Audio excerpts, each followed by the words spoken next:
Hello again to another Agakala Reacts, and today we'll be watching How long would society last during a total grid collapse from Practical Engineering? Another great channel about engineering, explains a lot in, a layman's term. It basically makes it impossible for me to understand what it's about. So let's just go into it and just watch. Yeah, that's kind of interesting question. How long would society last? Ooh, that's a cool tree. In February 2021, a winter storm that swept through Texas caused one of the most severe power crises in American history. The cold weather created shockingly high electricity demands as people tried to keep their homes warm. But it also caused problems with the power supply because power plants themselves and their supporting infrastructure weren't adequately protected against freezing weather. The result was that Texas couldn't generate enough power to meet demand. Instead, they would have to disconnect customers to reduce demands down to manageable levels. But before grid operators could shed enough load from the system, seriously turn off the power for people? Alternating current I thought people didn't have power because the falling below thing wasn't ready for the snow and just started breaking. It might not seem like much, but that is a critical threshold in grid operations. It's 1% below nominal. Power plants have relays that keep track of grid frequency and disconnect equipment if anything goes awry to prevent serious damage. If the grid frequency drops below 59.4 Hz, the clock starts ticking. And if it doesn't return to the nominal frequency within 9 minutes, the relays trip. That means the Texas grid came within a bathroom break from total collapse. If a few more large power plants tripped offline, or too few customers were shed from the system in time, it's likely that the frequency would have continued to drop until every single generator on the grid was disconnected. Thankfully, that nightmare scenario was avoided. Still, despite operators preventing a total collapse, the 2021 power crisis was one of the most expensive and deadly disasters in Texas history. If those 4 minutes had gone differently, it's almost impossible to imagine how serious the consequences would be. Let's put ourselves in the theoretical boots of someone waking up after that frigid February night in Texas, assuming the grid did collapse, and find out. I'm Grady, and this is Practical Engineering. In today's episode, we're talking about the impacts of blackouts on other infrastructure.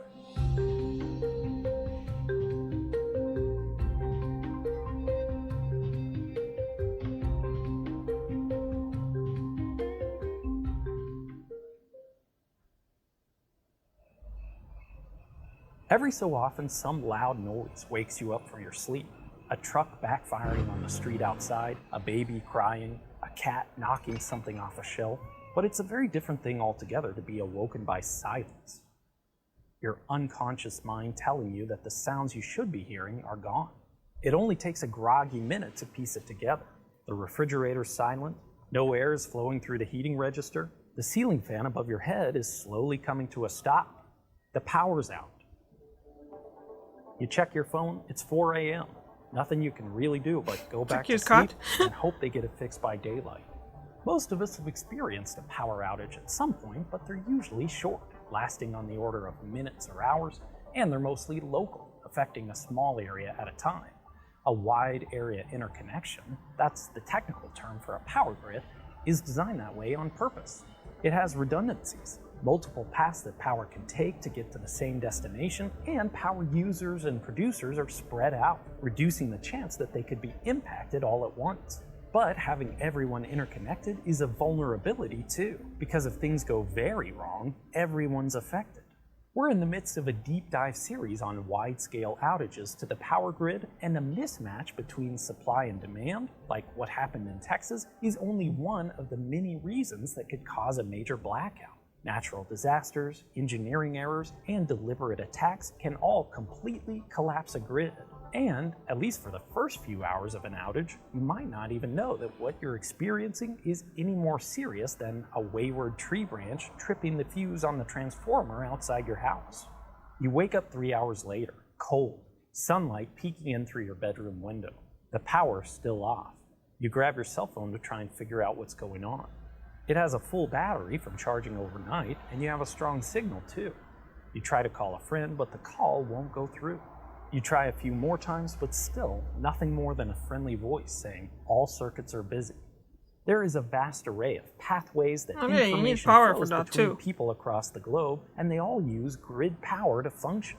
Fiber networks use switches and optical terminals distributed throughout the service area. Cable TV and DSL networks have nodes that service around 500 to 1,000 customers each that require power. Cellular networks use base stations mounted on towers or rooftops. Require power. Major telecommunications facilities are usually on prioritized grid circuits and may even have redundant power feeds from multiple substations. But even during a blackout, where the entire grid is completely disabled, you might still have service. That's because most telecommunication facilities are equipped with backup batteries that can keep them running during a power outage for 4 to 8 hours. Critical facilities like cellular base stations and data centers often have an on-site backup generator. These generators have enough fuel to extend the resiliency beyond 24 to 48 hours. That said, major emergencies create huge demands on telecommunication services, as everyone's trying to find and share information at once. So you might not be able to get through even if the services are still available. Okay, makes In the US, sense. the federal That's government usually works with telecommunication that providers to create often happen on New Year's Eve when you wanna ring a family and friends with the wishes.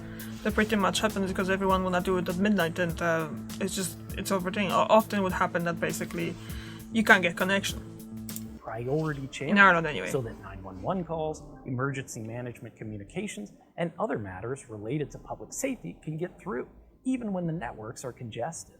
Since you're trying to make a personal call and you aren't enrolled in the Telecommunications Service Priority Program, you're not getting through. Just then, an emergency alert. Is that a appears lightsaber on the your wall screen. there?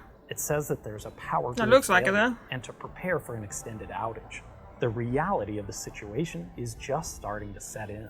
Since most people have a cell phone, wireless emergency alerts have become an important addition to the emergency alert system that connects various levels of government to TV, radio, satellite, and telephone companies to disseminate public warnings and alerts. During a blackout, sharing information isn't just for likes on social media, it's how we keep people safe, connect them with resources, and maintain social order. Two-way communications like cell phones and the internet might not last long during a grid outage, so one-way networks like radio and television broadcasts are essential to keep people informed. These facilities are often equipped with more backup fuel reserves and even emergency provisions for the staff so that they can continue to operate during a blackout for weeks if necessary. Jump ahead a couple of days. Your circumstances start to dictate your experiences heavily.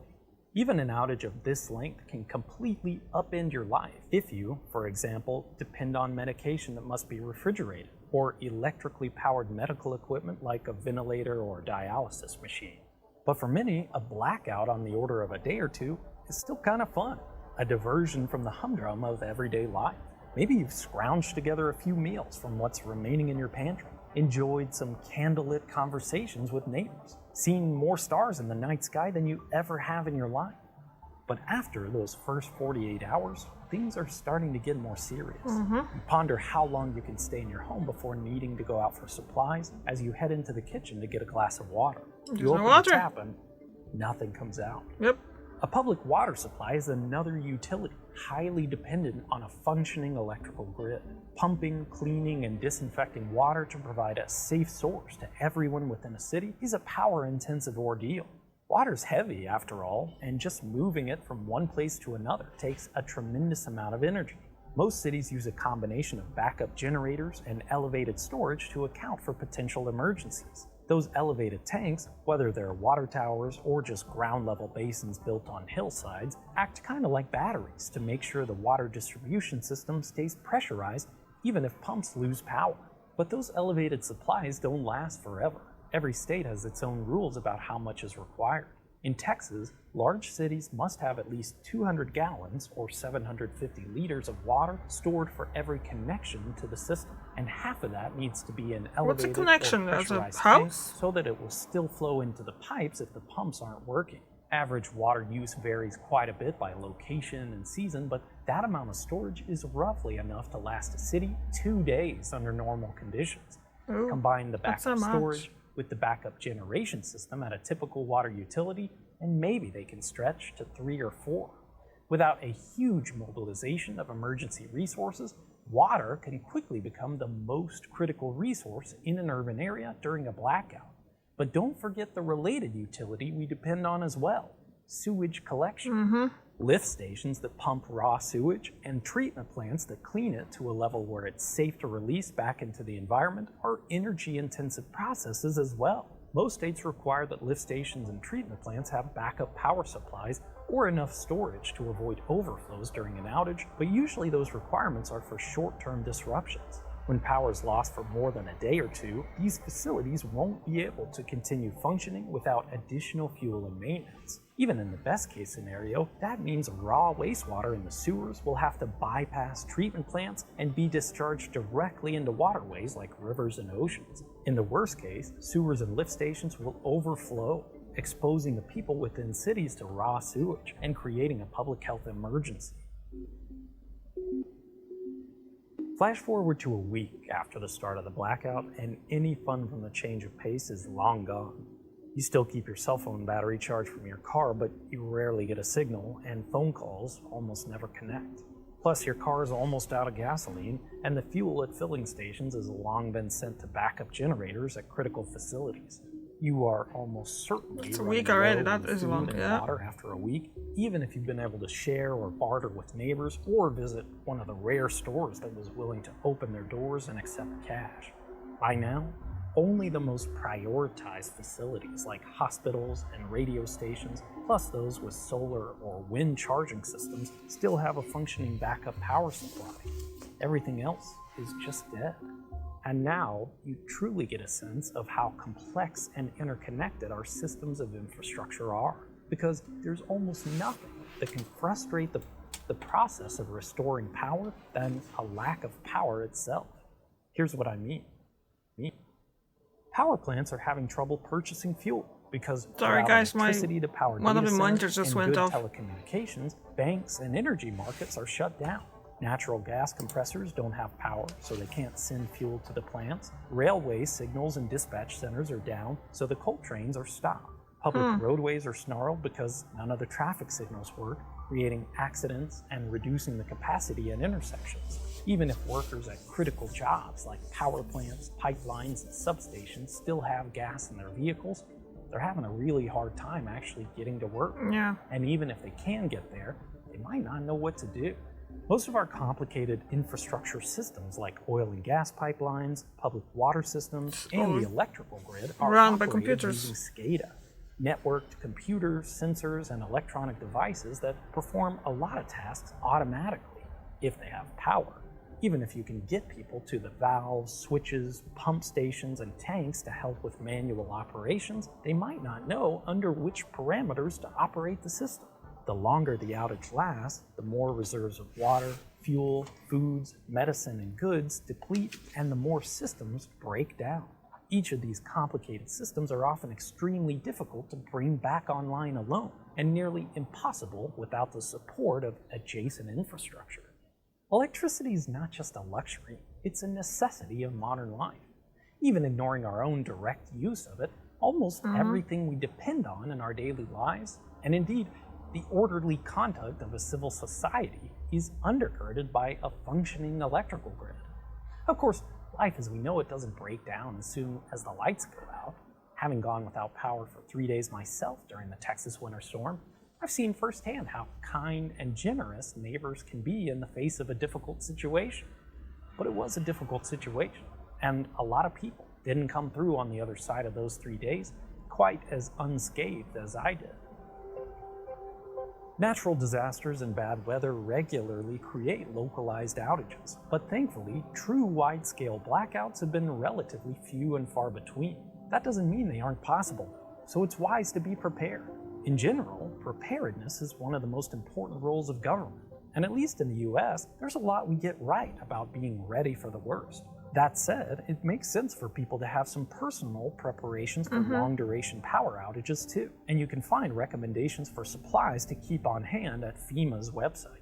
At both an institutional and personal level, finding a balance between the chance of disaster striking and the resources required to be prepared is a difficult challenge, and not everyone agrees on where to draw the line. Of course, the other kind of preparedness is our ability to restore service to a collapsed power grid and get everyone back online as quickly as possible. That's called a black start, and it sounds simple enough, but there are some enormous engineering challenges associated with bringing a grid up from nothing. That's the topic we'll cover in the next practical engineering video, so make sure you're subscribed so you don't miss it. Thank you for watching, and let me know what you think. Thank you for making that video. It's actually opened my eyes about it, because it's like I did know about the fact that you kind of have to have electricity for running pretty much everything else, because obviously nothing runs on its own. The pumps are not going to just pump on its own. They need electricity to actually run, and the same with everything else. So yeah, that's scary. So yeah, gonna have to think about preparing myself for just in case. You know, you never know what's gonna happen. Although I'm not a prepper, I like to think that I am able to survive a few days without power. It would be kind of hard because we pretty much everything here in our house runs on electricity. So yeah, but we do have some camping stuff. We have no gas for it, so like yeah. But if something, we'll definitely find something to do with it. So yeah. Anyway, that was great. It was very not great, but obviously it's kind of sad to fact that it's sad that they're in the fact that they have to make it because there was 3 days in Texas and actually people didn't have power and didn't have enough heat and it was cold and people did die. I remember that. That was 3 years ago, but still. Yeah, but it just kind of... I think there's more kind of consciousness about the fact that we kind of should be kind of prepared, taking account what's going on in Ukraine and stuff for the past 2 years. So yeah. Okay. Thank you very much for watching. And I see you tomorrow. Bye.